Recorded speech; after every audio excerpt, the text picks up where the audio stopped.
Hi friends, welcome or welcome back to my channel, Adulting Again. I'm Stephanie G. If you're new here, welcome.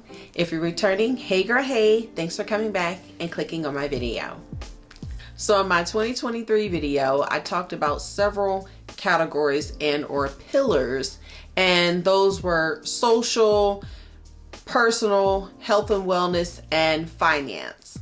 Finance is what we'll be talking about today, and going forward we'll also do more videos to kind of stay accountable, make sure that we're on track and that I am hitting those goals. So today's video is geared towards the best practice to hit my financial goals.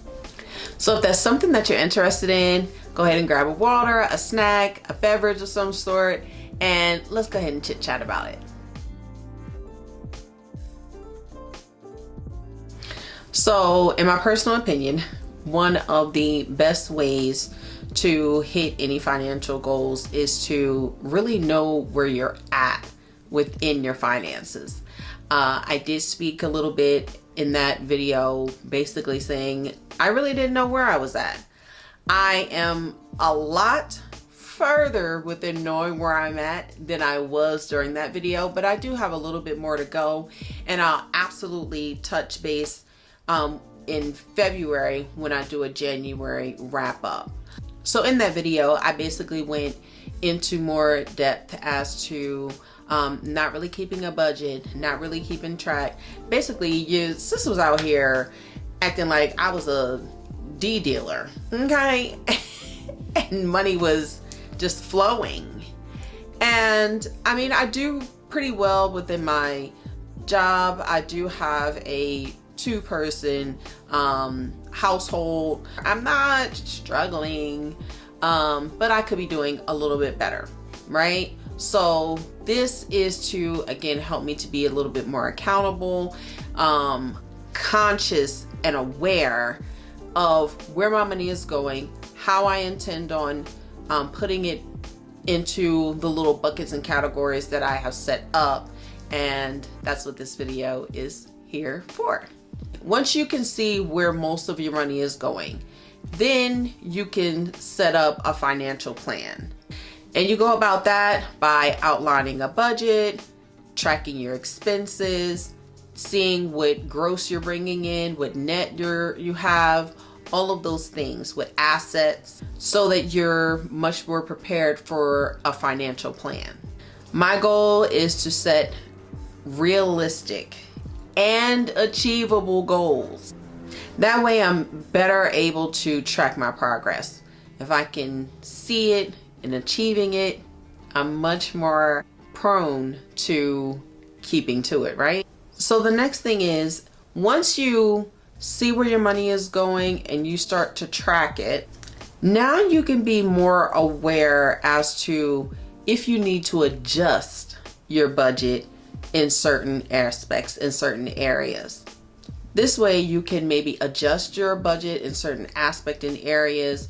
You maybe thought that you were dining out a lot when really you weren't dining out a lot. You were spending more money on groceries. So maybe your dining out budget may need to be reduced, but your grocery budget may need to increase. Or you now have a better option to see how you can also decrease your grocery budget, now knowing that that's where your money is going.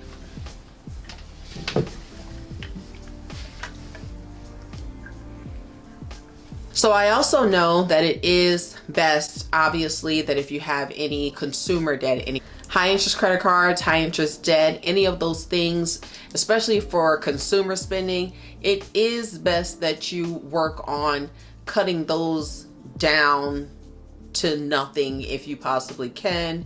And that will, number one, as I stated in that video prior, was to increase and boost my credit score. There were a couple of places within that, as far as the consumer debt, that I could have worked on and that I am working on, that will propel my credit score. Those small actions, I will pretty much be repetitive and repeating myself in a lot of ways in most of these videos, because it really is all about taking small steps and small actions to reach those large goals.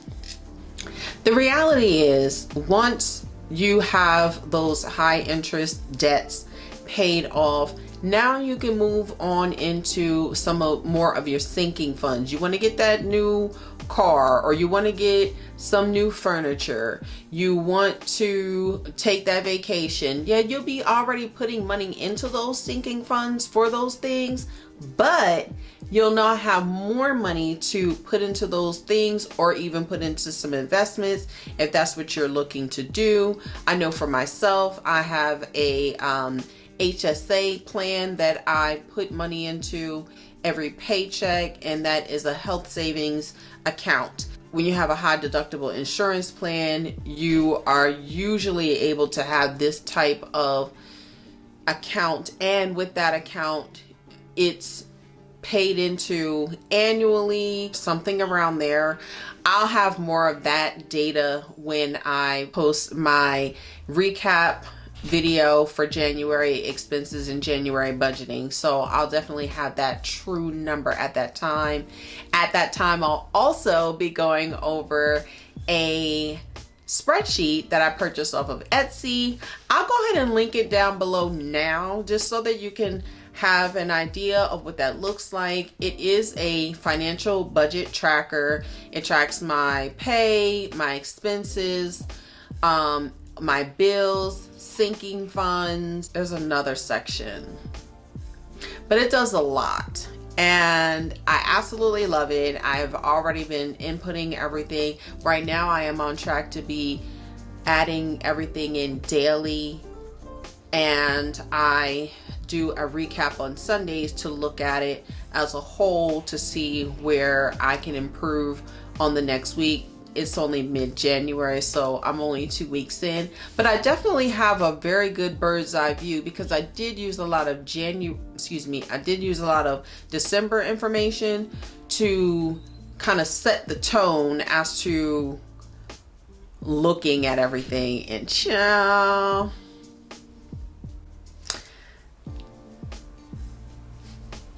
That's all I'm gonna say. So I'm gonna say for now. In the next video, or in that recap video, I will go more in depth. I went on a full tangent, so let me backtrack. Definitely paying off that high interest debt enables you to facilitate funds in other areas, and to be able to knock down all those other goals. Because again, this is a journey. This is a making sure that you are setting yourself up for success in the near future, but for later on down the road. Lastly, I do think that it's very important to start saving, even if that's $25 a pay, whatever you can afford. Honestly, we all say, oh, I don't got no money for that. But in reality, we do have money for that. We have money for, if we can find money for other areas, whether it's to make us feel better about our appearance, or if it's to reward ourselves for going to the gym for a month. So now we buy ourselves a new outfit. And when I say outfit, I definitely mean a new workout set. Or am I just speaking for myself? I mean, y'all might be buying regular clothes, but I just keep buying workout sets. But, you know, there are ways that we can save in other areas so that we can put towards our emergency fund, our savings account. I know I personally have a goal in mind for the amount that I want to save for by the end of this year.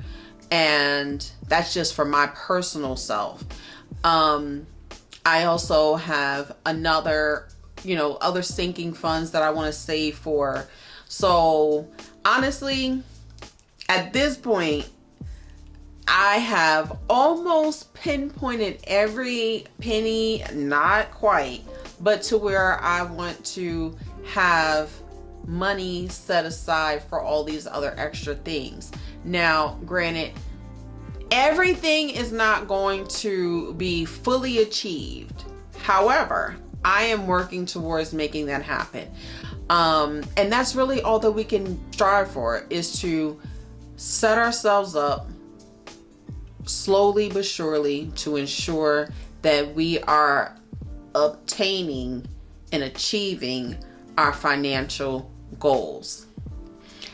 I hope that this video was helpful to you in some way, shape, or form. I know it's helpful for me, number one, to stay accountable, because accountability is very important.